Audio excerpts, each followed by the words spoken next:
Assalamualaikum warahmatullahi wabarakatuh. Berjumpa kembali di kelas biologi bersama saya Pak Pamuji Santosa. Mudah-mudahan semua kalian di rumah dalam keadaan sehat walafiat tanpa kurang suatu apapun dan selalu senantiasa dalam lindungan Allah Subhanahu wa taala. Dan tak bosan saya kembali menghimbau kepada kalian semua untuk senantiasa disiplinkan diri dalam menerapkan protokol kesehatan di era pandemi COVID-19. Baik, kita hari ini akan melanjutkan kembali materi sebelumnya, yaitu tentang pola-pola hereditas. Setelah minggu yang lalu kita mempelajari pautan dan pindah silang ya untuk pola-pola hereditasnya, dan sekarang kita masuk ke pola-pola hereditas yang bagian kedua ya, yaitu tentang gagal berpisah atau non-disjunction dan juga gen letal ya. Kompetensi dasar yang melandasi materi ini adalah masih KD 3.6 menganalisis pola-pola hereditas pada makhluk hidup ya, dan juga KD 4.6 menyajikan hasil penerapan pola-pola hereditas dalam perhitungan peluang dari persilangan yang melibatkan peristiwa pautan dan pindah silang.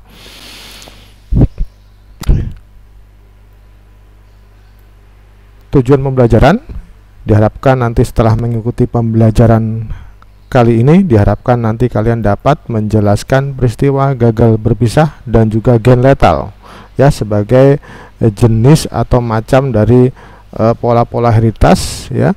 Kemudian yang kedua, bisa menerapkan konsep gagal berpisah dan gen letal pada suatu persilangan ya.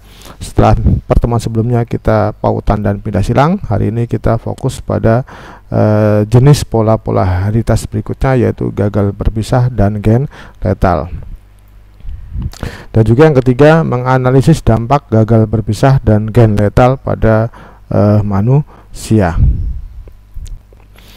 ya. Untuk pola-pola hereditas, saya ingatkan kembali, pola-pola hereditas adalah beberapa peristiwa dalam persilangan yang menyimpang dari hukum Mendel ya, mulai dari proses pembentukan gametnya sudah tidak mengikuti hukum Mendel lagi ya, sehingga gen-gen tidak bisa segregasi bebas, gen-gen tidak bisa asortasi secara bebas karena adanya beberapa peristiwa dalam pola-pola hereditas ini. Kemarin kita sudah belajar tentang pautan, kemudian pindah silang, dan hari ini kita gagal berpisah atau non-disjunction. Gagal berpisah ini adalah peristiwa yang berupa tidak tersegregasinya atau tidak terpisahnya dua kromosom homolog pada saat meiosis 1 ya. Kita ketahui pada meiosis 1 terjadi profase 1 ya, itu terjadi pasangan kromosom homolog, jadi kromosom yang fungsinya sama berpasangan. Kemudian pada saat anafase 1 ya, kemudian pasangan kromosom homolog ini normalnya terpisah ya, terpisah masing-masing menuju nanti menjadi gamet yang berbeda, menjadi sel gamet yang berbeda. Nah, pada peristiwa gagal berpisah karena suatu hal ya, kromosom homolog ini ya yang harusnya terpisah menjadi dua sel gamet, tapi kemudian kromosom ini tetap lengket atau gagal berpisah, tetap lengket dan berada pada satu sel gamet ya. Ini yang dimaksud gagal berpisah. Akibat dari peristiwa ini ya, nanti akan terbentuk gamet-gamet yang kelebihan kromosom atau ada juga sel gamet yang kekurangan kromosom ya. Nah, seperti ini misalkan ya, ini ada sepasang kromosom homolog ya, yang seharusnya saat meiosis 1 ya, meiosis 1 mereka sudah terpisah ya, mereka terpisah ya. Tapi bisa jadi pada meiosis 2 ya, harusnya ini terpisah menjadi dua gamet masing-masing 1 ya, seperti ini gamet yang normal, seperti ini gamet yang normal. Tapi mereka kemudian tetap lengket ya, tetap lengket kromosom ini ya, dua kromatid ini menempati satu sel gamet, sehingga ada satu sel gamet yang kelebihan kromosom dan sel gamet yang lain kekurangan kromosom. Nah, ini gamet yang normal, sedangkan ini adalah gamet gagal berpisah. Ya, nanti dalam persilangan gamet normal tetap ditulis dan gamet gagal berpisah juga dituliskan, ya. Jadi dalam peristiwa gagal berpisah, nanti dalam persilangan ada gamet normal, ada juga gamet gagal berpisah. Nah, ini jangan sampai lupa, ya.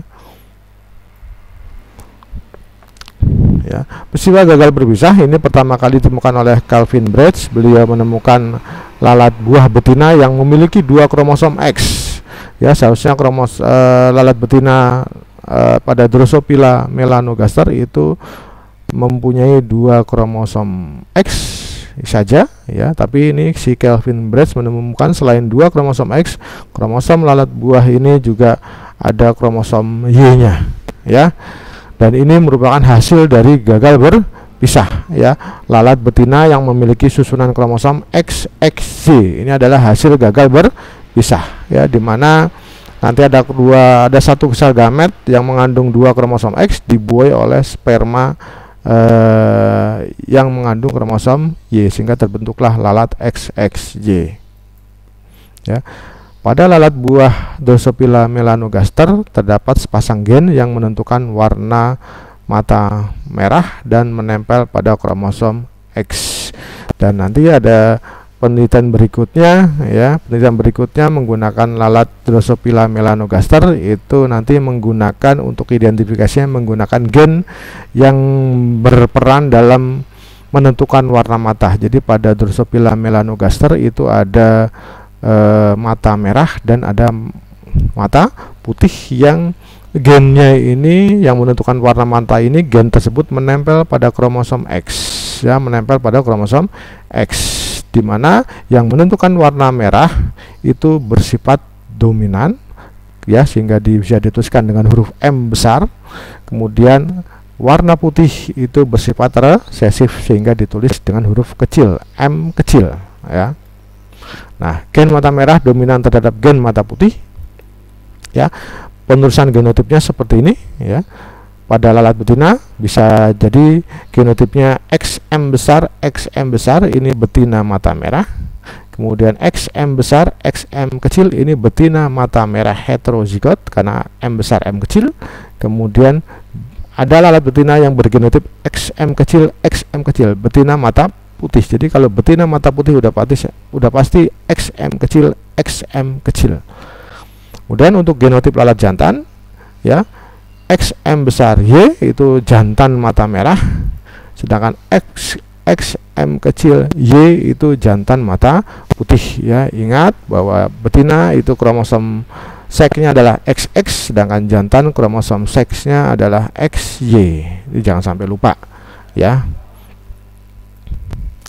Ya, contoh, ya, untuk peristiwa gagal berpisah, misalkan lalat buah betina mata merah, ya, lalat buah betina mata merah heterozigot, ya.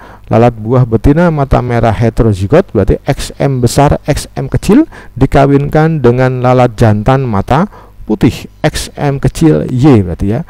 Lalat buah betina mengalami gagal berpisah. Jadi yang betina mata merah XM besar XM kecil itu gagal berpisah pada saat pembentukan gametnya atau pada saat meiosis, maka akan memiliki kemungkinan keturunan sebagai berikut. Nah, persilangannya seperti ini. Nah, ya, ini lalat betina heterozigot mata merah XM besar XM kecil, ini lalat jantan mata putih, ya, XM kecil Y. Kemudian tentukan gametnya. Pada saat penentukan gamet tolong ditulis gamet normalnya XM besar dan XM kecil, ya, ini ditulis, ini gamet normal. Kemudian gamet gagal berpisahnya juga ditulis XM besar XM kecil, nempel, ya, ini nempel. Kemudian ada gamet yang kosong juga berarti, ya, 0, itu tolong ditulis juga, ya. Kemudian jantan mata putih tidak mengalami gagal berpisah karena di soal ini tidak ditulis jantannya gagal berpisah, ya, tidak ada keterangan jantan gagal berpisah, sehingga yang jantan normal saja pembentukan gametnya. Jadi terbentuklah gamet XM kecil dan Y. Kemudian kalau dijodohkan satu-satu maka terbentuk seperti ini ya, XM besar XM kecil, ini lalat betina mata merah, XM kecil betina mata putih, XM besar XM kecil ini letal mati. Jadi lalat yang hidup itu yang memiliki kromosom X 2 buah atau 1 buah. Ketika tidak memiliki atau lebih dari 2 buah kromosom X maka lalat itu mati ya. Kemudian XM kecil 0 ya, XM kecil 0 ini adalah jantan ya. Ingat ini pengecualian, ada beberapa pengecualian ya. XM kecil 0 ya, ini ketemu ini ya, XM kecil 0 itu membentuk jantan mata putih ya, jantan mata putih ya. Jadi X0 itu jantan mata putih, XM besar Y ini jantan mata merah, kemudian XM kecil Y jantan mata putih ya. Kemudian nah ini XM besar XM kecil Y ini betina mata merah ya, betina mata merah. Kemudian ada 0Y ini adalah letal karena tidak memiliki kromosom X ya. Ini adalah hasil dari pembuahan gamet jantan yang ada 4 macam ini dan gamet betina yang 2 macam ini ya, terbentuklah seperti ini ya. Pengecualian tadi ada beberapa pengecualian ya, seperti yang hanya terjadi pada gagal berpisah seperti ini, X yang triple X ini ya. Ini ingat kalau triple X itu letal. Kemudian X0 itu adalah terbentuk jenis kelamin jantan ya. Ini pada manusia juga ada. Kalau pada manusia X0 itu perempuan ya. Kemudian ada juga ini XXY, ini hasil dari gagal berpisah ya. Kalau pada manusia juga ada ya yang namanya sindrom Klinefelter jantan, tapi kalau pada lalat ini betina. Nah, seperti itu. Tolong ini dipahami dengan baik. Kemudian gagal berpisah juga terjadi pada manusia ya, sehingga terbentuk keturunan-keturunan yang memiliki abnormalitas pada jumlah kromosom. Ada sindrom Klinefelter ya. Sindrom Klinefelter ini keadaan akibat adanya kromosom yang trisomik ya. Trisomik itu berarti ada satu set ya, ada satu set kromosom yang memiliki yang isinya 3 kromosom ya. Seharusnya kita kan 23 pasang, artinya setiap set itu terdiri dari 2 buah kromosom atau sepasang, dimana kalau 23 pasang berarti ada 23 set kromosom. Nah, itu ada set kromosom yang isinya tidak sepasang tapi 3, itu kondisi yang namanya trisomik ya. Ini pada gonosom, pada kromosom seknya, dimana kromosom seknya 3 buah yaitu XXY ya. Kemudian ada sindrom super female trisomik juga ya, ada satu set yang isinya 3 yaitu pada gonosom. Gimana gonosomnya? XXX, triple X, super female atau wanita super. Kemudian ada sindrom Jacob, ini trisomik juga, ada kromosom yang isinya 3 yaitu pada gonosom. Gonosomnya gimana? XYY, ini sering juga disebut pria super ya, dimana cenderung bertabiat kriminal ya, sindrom Jacob ini penderitanya. Kemudian ada sindrom Down, ini yang paling umum kita jumpai ya. Ini trisomik pada autosom, berarti pada kromosom nomor 1 sampai nomor 22 ya. Kita tahu bahwa kromosom nomor 1 sampai 22 itu adalah autosom, sedangkan kromosom nomor 23 adalah gonosom kalau pada manusia. Yaitu pada yang kromosom nomor 21 itu bisa menyebabkan Down syndrome ya, dimana penderitanya biasanya mata sipit, jari-jari pendek ya, dan seterusnya ya. Kemudian ada sindrom Edward, itu trisomik juga pada autosom, tapi nomornya bukan nomor 21 yaitu nomor 16, 17 atau yang 18. Kemudian ada sindrom Patau ya, trisomik pada autosom ya, yaitu pada kromosom yang bernomor 13, 14, 15. Kemudian ada sindrom Turner. Nah, sindrom Turner monosomik, berarti ada satu set kromosom yang isinya 1, tidak berpasangan, yaitu pada gonosom ya. Ini disebut X0, jadi hanya memiliki kromosom X1. Ini jenis kelaminnya adalah perempuan, sindrom Turner. Tadi kalau pada lalat jantan ya, X0 itu. Nah, ini contoh sindrom Down syndrome, penderita Down syndrome ya. Kadang-kadang tidak ada pertalian darah, tapi kalau mengalami Down syndrome mukanya mirip-mirip ya. Ini trisomik pada nomor 21. Nah, ini disebut trisomik. Pada nomor 21, kromosom nomor 21 isinya 3, harusnya isinya 2 semua ya. Harusnya isinya 2 ya. Kemudian ada sindrom ini super female ya. Ini super female ya, maaf, ini Turner ya, Turner ya, X0 ya, X0. Jadi kromosom nomor 23 atau gonosomnya itu hanya 1 kromosom X, harusnya 2. Kemudian ini ada sindrom Klinefelter ya, kromosom nomor 23 atau gonosomnya ada 3 kromosom X, X, Y ya, sindrom Klinefelter. Biasanya penderitanya ini memiliki testis yang lebih kecil namun payudaranya membesar ya, jenis kelaminnya laki-laki ya. Kemudian ada sindrom triple X super female ya, super female, kromosom nomor 23 atau kromosom seksnya 3 kromosom ya, dimana ketiga kromosom ini berjenis sama yaitu X, sehingga XXX ini super female ya. Ini contoh gagal berpisah, peristiwa gagal berpisah pada manusia ya. Bagaimana bisa terbentuk ya? Kenapa bisa terbentuk Down syndrome ini? Kemungkinannya dari salah satu orang tua yang nomor 21 itu pada sel kelaminnya tetap mengandung 2 kromosom, sehingga ketika dibuai oleh sel kelamin lawannya ya, terbentuk 3 kromosom pada nomor 21. Misalkan bagaimana terbentuknya sindrom super female atau triple X ini kemungkinan sel telurnya memiliki 2 kromosom X, harusnya sel telur kan hanya 1 kromosom X, kemudian dibuai oleh sperma X sehingga terbentuk XXX ya. Nah, kenapa sel telur sampai memiliki 2 kromosom X? Itu karena pembentukan sel telurnya mengalami gagal berpisah dan seterusnya. Nah, ini ya, peristiwa gagal berpisah pada manusia.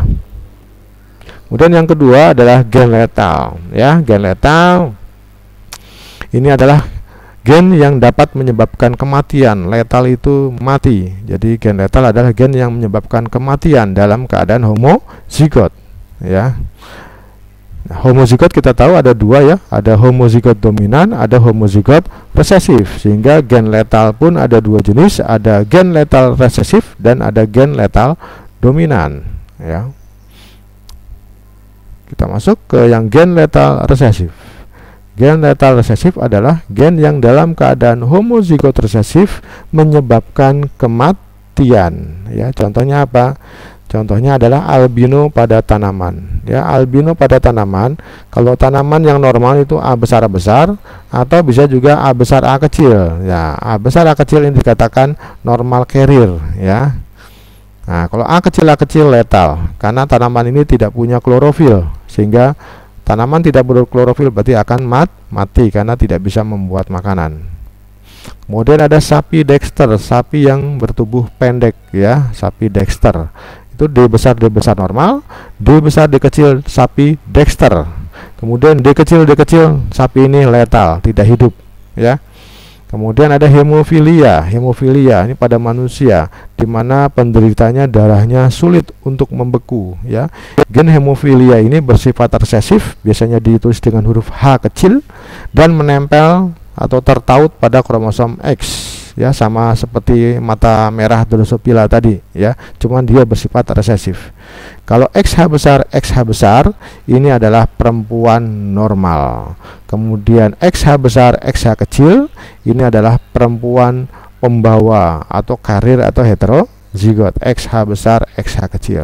Sedangkan XH kecil ini H kecil bertemu, ini perempuan hemofili, tapi biasanya dia letal atau paling tidak umurnya tidak panjang atau subletal ya. Kalau pada laki-laki XH besar Y itu laki-laki, kemudian XH kecil Y laki-laki hemofili. Nah, kalau laki-laki hemofili itu bisa berkembang sampai dewasa, bisa tumbuh dan berkembang sampai dewasa, sehingga kalau ada persilangan seorang wanita carrier ya menikah atau seorang carrier menikah dengan seorang penderita hemofili, itu bisa dipastikan adalah penderita hemofilinya adalah pasti laki-laki, carrier itu pasti perempuan, ya, karena tidak ada laki-laki carrier, ya, tidak ada perempuan penderita hemofili sampai menikah, ya, karena dia letal. Kemudian gen letal dominan ini adalah gen-gen yang dalam keadaan homozigot dominan dapat menyebabkan kematian. Jadi dalam keadaan A besar mati, ya, B besar mati, ya, gitu. Homozigot dominan menyebabkan kematian. Contohnya tikus kuning, ya, tikus kuning, ya, ini ada gen K besar letal, ya, karena ini homozigot dominan, ini letal. K besar K kecil itu tikus kuning. Kemudian K kecil ada tikus normal, ya, tikus yang warnanya normal, ya, kelabu gitu, ya. Jadi kalau ada tikus kuning kawin dengan tikus kuning, udah pasti dia adalah K besar K kecil kawin dengan K besar K kecil. Kemudian ada juga kelainan pada manusia, ya, brakidaktil, jarinya pendek dan rapat biasanya, dan juga polidaktil, jarinya lebih dari 5, ya. Ini B besar itu brakidaktil atau polidaktil, tapi ini letal, mati, tidak hidup. Kemudian kalau ada B besar B kecil, ini berarti brakidaktil atau polidaktil, ya. Berarti kalau ada kawan kamu memiliki jari lebih dari 5, kadang-kadang menempel pada ibu jari satu jarinya, ya, itu berarti dia genotipnya adalah B besar B kecil, ya. Kemudian B kecil normal. Jadi kita yang berjari normal berarti kita adalah B kecil B kecil. Kemudian ada ayam redep, ayam yang kakinya pendek, ya, itu C besar, ya, atau ayam creeper, C besar ini letal. C besar C kecil itu ayam creeper, ya, C kecil normal. Kemudian ada sickle cell anemia, ini pada manusia juga kelainan di mana eritrositnya berbentuk bulan sabit, ya. Orang yang eritrositnya berbentuk bulan sabit itu biasanya perlu transfusi darah secara berkala, karena sel-sel eritrosit yang bentuknya seperti bulan sabit ini umurnya tidak panjang, ya, dia setiap 90 hari itu harus segera diganti oleh eritrosit baru, padahal eritrosit oleh sumsum tulang kita akan dibentuk setiap 120 hari normalnya, ya, sehingga ada satu waktu di mana penderita sickle cell anemia ini butuh eritrosit yang berasal dari transfusi darah. Ini juga merupakan kelainan genetis, ya, gen letal dominan S besar ini penderita biasanya tidak berumur panjang, ya, karena seluruh sel darahnya berbentuk bulan sabit. Kemudian kalau S besar S kecil ini bisa ditolong, ya, eritrositnya ini campuran, artinya ada yang normal, ada yang bulan sabit eritrositnya. Kemudian S kecil kita, ya, itu normal, ya, eritrositnya berbentuk bikonkaf, ya. Kemudian kelainan juga pada sel darah merah kita yang namanya thalassemia, ya. Ini mirip-mirip dengan sickle cell, cuman bentuk eritrositnya lonjong, ya. Ini nanti ada T besar atau tulisannya TH, ya. T besar thalassemia mayor. Ini jarang bertahan hidup, ya. Kemudian ada juga T besar T kecil thalassemia minor. Ini bisa bertahan hidup. Kemudian kita normal ada T kecil, ya. Seperti itu, ya. Itu gen letal dominan. Ini contoh, ya, ini penderita kita yang normal, sel darah merah kita yang normal seperti ini bentuknya, ya, bikonkaf, bulat tapi cekung di tengahnya. Kemudian kalau thalassemia bentuknya tidak bikonkaf, ya. Kemudian ini sickle cell, bentuk eritrositnya seperti bulan sabit. Contoh perhitungan atau persilangan pada gen letal, ya, misalkan tikus kuning, ya, dikawinkan dengan tikus kuning, berapa persenkah keturunannya yang hidup?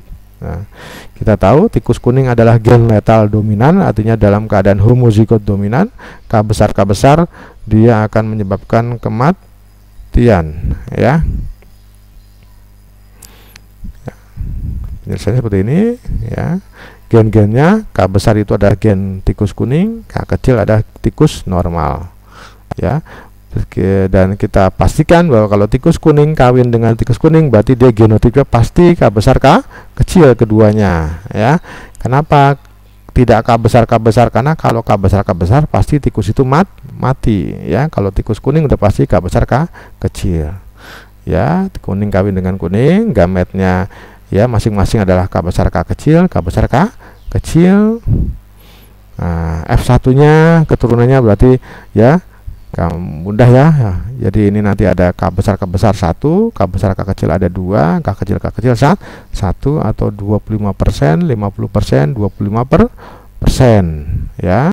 Dan yang K besar sebanyak 25% ini letal ya. Jadi kalau tikus ini kawin kemudian menghasilkan 12 ekor tikus ya. Kalau tikus kan sekali beranak bisa banyak, karena rahimnya dia rahim kompleks, memiliki banyak ruang, jadi sekali beranak dia bisa mencapai 12. Misalkan 12 perkawinan ini menghasilkan 12 ekor, maka kurang lebih seperempatnya 25%, 3 ekor akan letal, sedangkan yang hidup adalah 75% atau 9 ekor.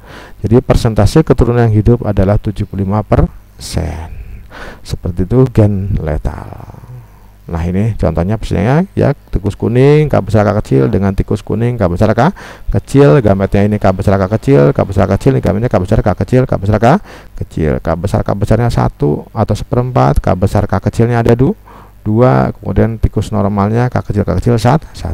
Ini hidup, ini letal.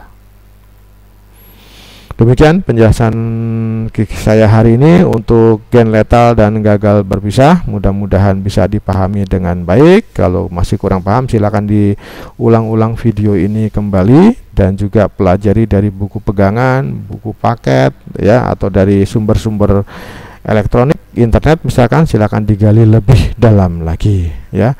Mudah-mudahan bermanfaat. Akhir kata saya ucapkan terima kasih atas atensinya ya.